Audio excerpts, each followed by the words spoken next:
Hello everyone, my name is Morin. I'm the creative director on Watch Dogs 2. I'm really excited to be able to answer the questions from the community of EV Games. Now let's start with the first question. From Jack. Is Watch Dogs 2 an all-new story?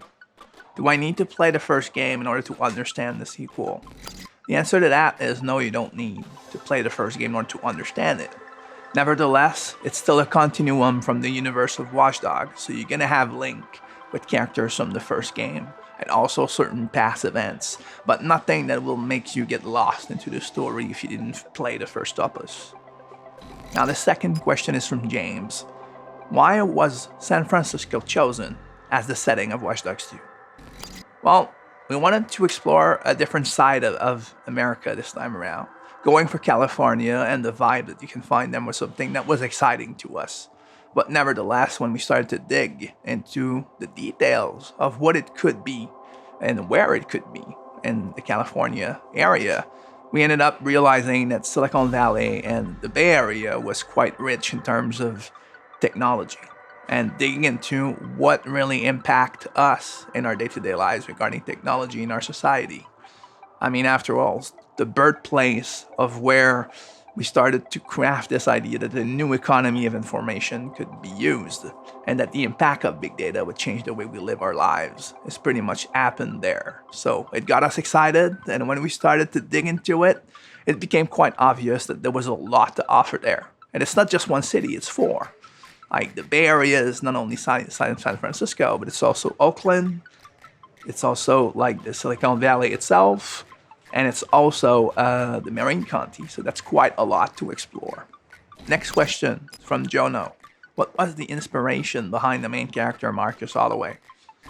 Well, the first part of the answer is definitely the hacking culture, and all the geekness and love that we all have in ourselves while playing video games that surrounds it.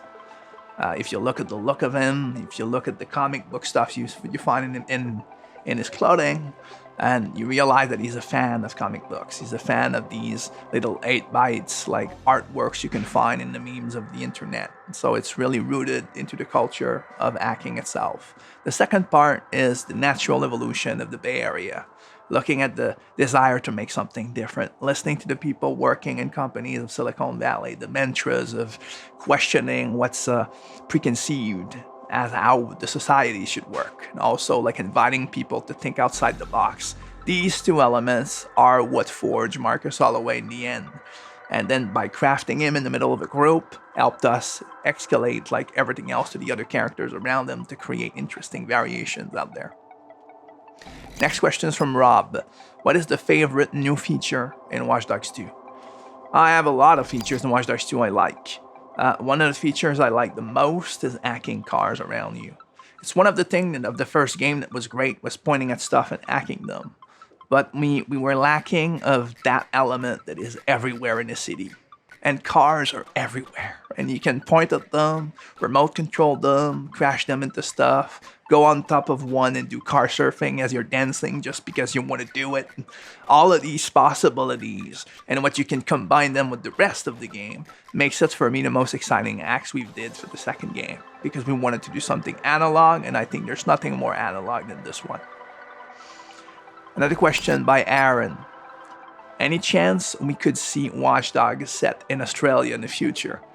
Now, Australia's a great place. Never been there. I would love to go there, actually. And Sydney is quite a city. I heard they have a pretty cool bridge where you can actually control the lines dynamically and play with the systems. There's quite a few smart city features going on in there. Maybe, who knows? We're looking at cities all the time. We're thinking about the possibilities all the time. But for now, our brain is on the Bay Area, and hopefully you're going to enjoy the game when it comes out in November 15. Thanks a lot for listening. See ya.